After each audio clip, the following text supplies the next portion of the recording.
اعوذ باللہ من الشیطان الرجیم بسم اللہ الرحمن الرحیم۔ شروع کرتا ہوں اللہ پاک کے بابرکت نام کے ساتھ جو دلوں کے حال بہتر جانتا ہے۔ میری طرف سے دیکھتی آنکھوں سنتے کانوں سب کو السلام علیکم ورحمۃ اللہ وبرکاتہ۔ لاکھوں کروڑوں درود و سلام آقا دو عالم خاتم النبیین حضرت محمد مصطفیٰ صلی اللہ علیہ وآلہ وسلم پہ اور آپ کی آل پاک پہ۔ میرا آج کا ایک ہی موضوع ہوگا اور انتہائی اہم موضوع ہوگا،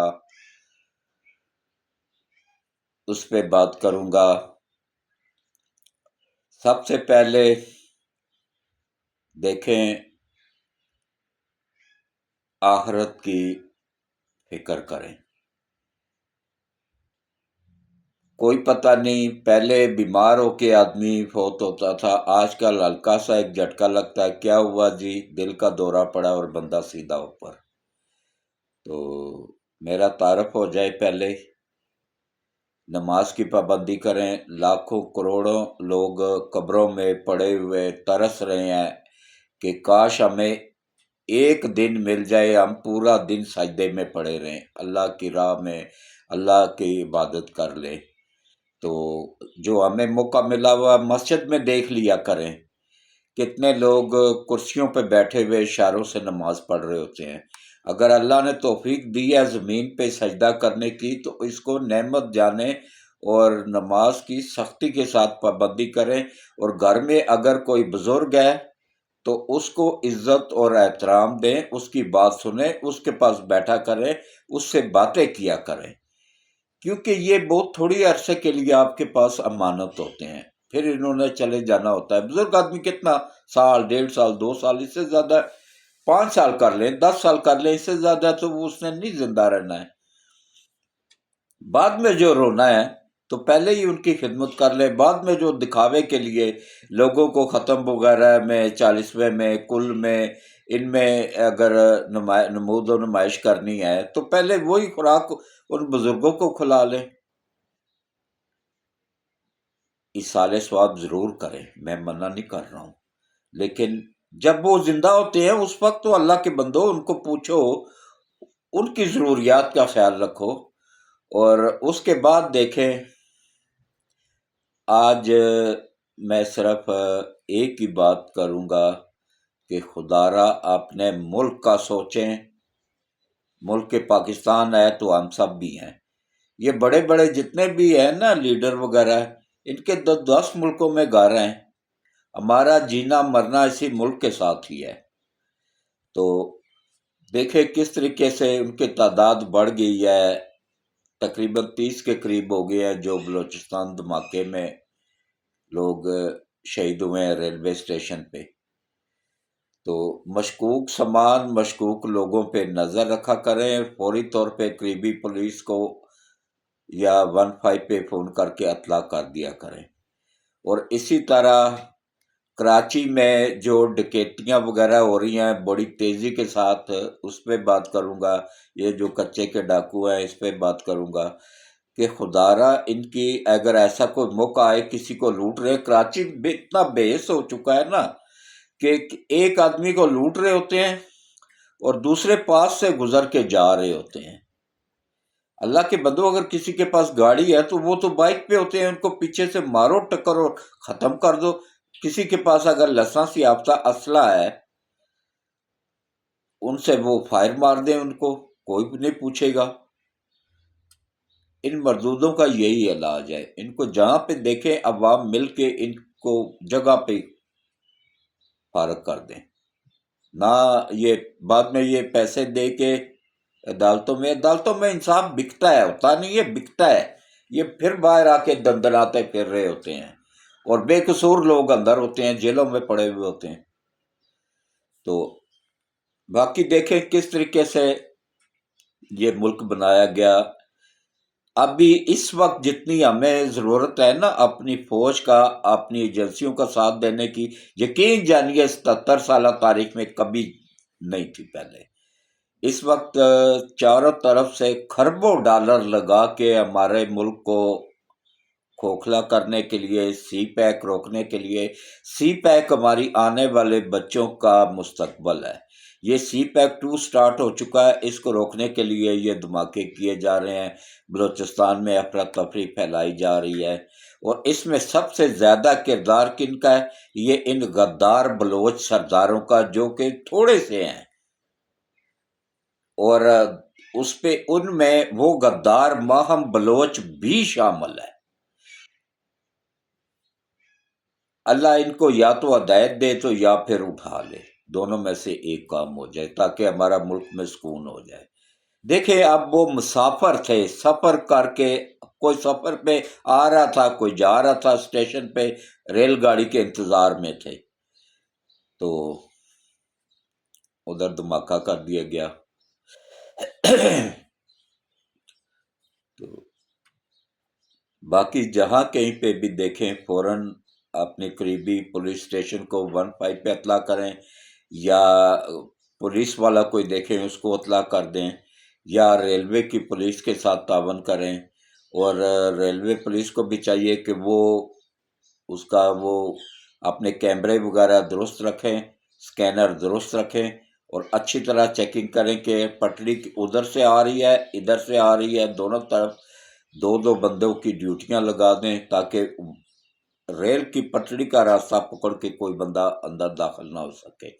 دونوں طرف دو دو بندوں کی ڈیوٹیاں لگائیں، اور مزید اگر بھرتی کرنی ہے تو مزید بھرتی کر لیں، اور اس کے بعد میں تو کہتا ہوں جان چھڑوائیں۔ یہ کرپشن کے گڑھ ہیں، ریلوے ہو گئی، پی آئی اے ہو گئی، یا یہ ہو گئی اسٹیل مل ہو گئی، ان سے جان چھڑوائیں، ان کو دیں، چائنا کو ہی دے دیں، چائنا ان کو بہترین طریقے سے چلا لے گا، انویسٹمنٹ بھی کر لے گا۔ اور میں تو کہتا ہوں ہمارا بااعتماد دوست ہے، پی آئی اے کو بھی چائنا کو ہی دیں۔ پاکستانی جو بھی خریدے گا نا، اس نے تباہی کرنا ہے، کوئی فائدہ نہیں ہونا ہے۔ ابھی یہ دیکھیں، تازہ مثال ہمارے سامنے موجود ہے، انڈین ایئر لائن انڈیا نے بیچی ہے، اس نے فرانس کو دی ہے، کسی انڈین کو نہیں دیا ہے۔ وہاں پہ امبانی کیا وہ نہیں خرید سکتا تھا؟ وہ بھی خرید سکتا تھا، لیکن انہوں نے انویسٹمنٹ لانی تھی، اس لیے انہوں نے فرانس کو دی، اور فرانس نے کیا کیا، 300 جہاز مزید شامل کیے ہیں ایئر انڈیا میں، اور اب جتنا وہ نقصان کر رہے تھے نا، اس سے ڈبل ٹرپل ان کو ایک سال کے اندر اندر ٹیکس کی مد میں وصول ہوا ہے۔ تو یہ گورنمنٹ کا کام نہیں ہوتا ہے اداروں کو چلانا، یہ پرائیویٹ، پوری دنیا میں پرائیویٹ کمپنیاں ہی چلاتی ہیں۔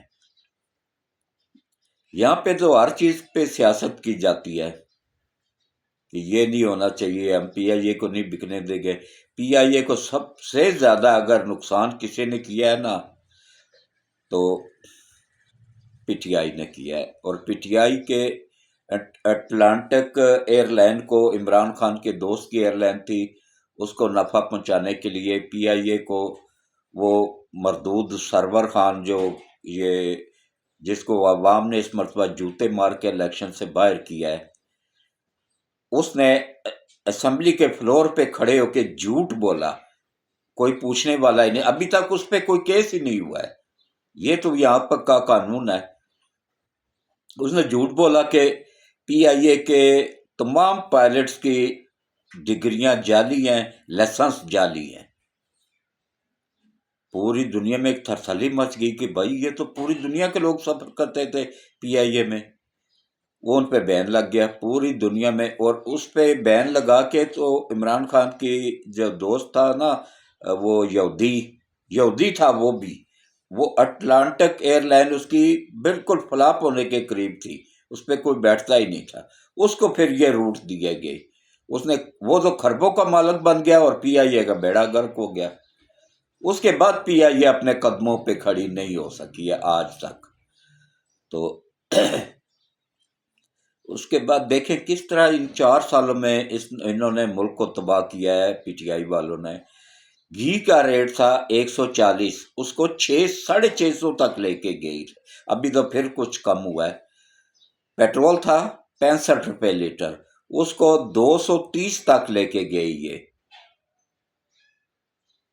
پی ٹی آئی والے. اور اس کے بعد آٹا دیکھیں، 500 روپے کا 20 کلو کا تھیلا تھا، اس کو کتنے پہ لے کے گئے تھے؟ 3500 روپے میں، 3500 روپے میں 20 کلو کا تھیلا مل رہا تھا. اور اس کے بعد بجلی اور گیس کے ریٹ، گرمیوں میں نواز شریف کے جتنا بھی دور گزرا ہے نا، یقین جانیے گیس کا بل 90 روپے سے اوپر نہیں آیا تھا. بجلی کا بل 1500، میکسیمم 2000 تک آتا تھا، بس اس سے 2200 سے اوپر کبھی نہیں آیا تھا. تو روٹی کا کیا ریٹ تھا؟ 50 پیسے کی روٹی تھی، انہوں نے 30 روپے کی روٹی کر دی تھی. پھر کہتے ہیں جی میں ان کے خلاف بولتا ہوں. میں تو سب کے خلاف بولتا ہوں، جو بھی بندہ غلط کام کرے گا میں اس کے خلاف بولوں گا. میرا کام ہے عوام کو سچ دکھانا. اچھے کام کرتے میں ان کو اپریشیٹ کرتا، انہوں نے کام ہی غلط کیے ہیں. انہوں نے ملک کو تباہ کیا، اس قدر تباہ کیا کہ دیوالیہ ہونے کے قریب کر دیا. اور پاکستان کے ایسے جاہل عوام ہے، میں کہتا ہوں یہ پڑھے لکھے زیادہ جاہل ہیں. ان پڑھ جاہل کو تو پھر بندہ گائیڈ کر سکتا ہے. یہ میں نے یقین جانیے میں کوئی 100-150 آدمیوں سے ملا ہوں جو آرمی کے ریٹائرڈ آفیسر ہیں، وہ سب سے بڑے جاہل ہیں. تو جس سے پوچھو وہ جی ملک کو اگر کوئی بندہ سنبھالے گا تو وہ عمران نیازی ہے. وہ تو خان کہتی ہے نا، میں نیازی کہہ رہا ہوں کیونکہ یہ خان ہے نہیں نیازی ہے. تو میں نے ان کو کہا بھائی اس کو تو 4 سال ملے تھے، 4 سالوں میں اس نے کیا کیا؟ کے پی کے میں 12 سال سے ان کی حکومت ہے، وہاں پہ کیا کیا ہے؟ 12 سالوں میں تو بچہ پیدا ہو کے جوان ہو جاتا ہے، لڑکی پیدا ہو کے شادی کے قابل ہو جاتی ہے.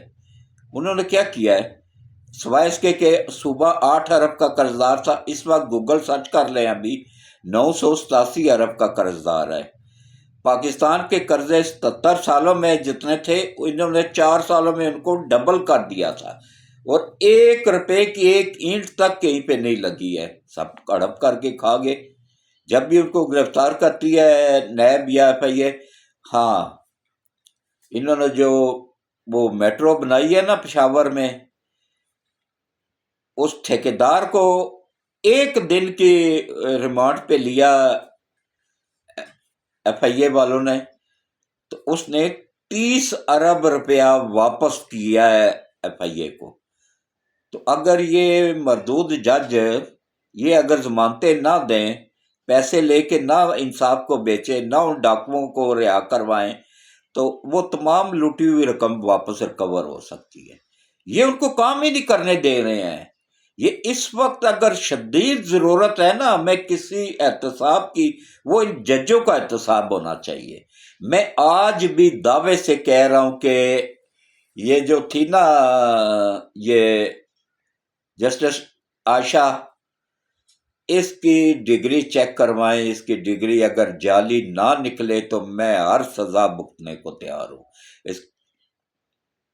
اس نے 1 دن بھی لا پڑھا ہی نہیں، کسی لا کالج میں گئے ہی نہیں، اور اس کے بعد یہ پیسے دے کے جج بن گئی. وکالت اس نے شروع سے ہی نہیں کی.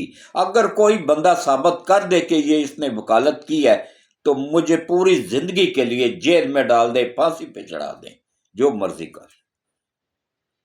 کے پی کے میں دیکھیں اب جو بلدیاتی الیکشن ہوئے ہیں اس میں پی ٹی آئی کو 1 سیٹ بھی نہیں ملی ہے. اللہ کے بندوں، کے پی کے میں بھی عوام میں اب پتہ چل گیا، ان کو میڈیا نے ان کو شعور دیا ہے. عمران یعنی میڈیا نے شعور دیا ہے کہ یہ کرنا ہے. انہوں نے 12 سالوں میں 1 ٹکے کا کام نہیں کیا. اساتذہ کو سڑکوں پہ پھر رہے ہیں، ان کو 3 ماہ سے تنخواہیں نہیں ملی ہیں. سکولوں میں یہ حال ہے کہ فرنیچر نہیں ہے، پنکھے نہیں ہے، بجلی نہیں ہے، بجلی کٹی ہوئی ہے، ان کی بل نہیں دے رہے ہیں.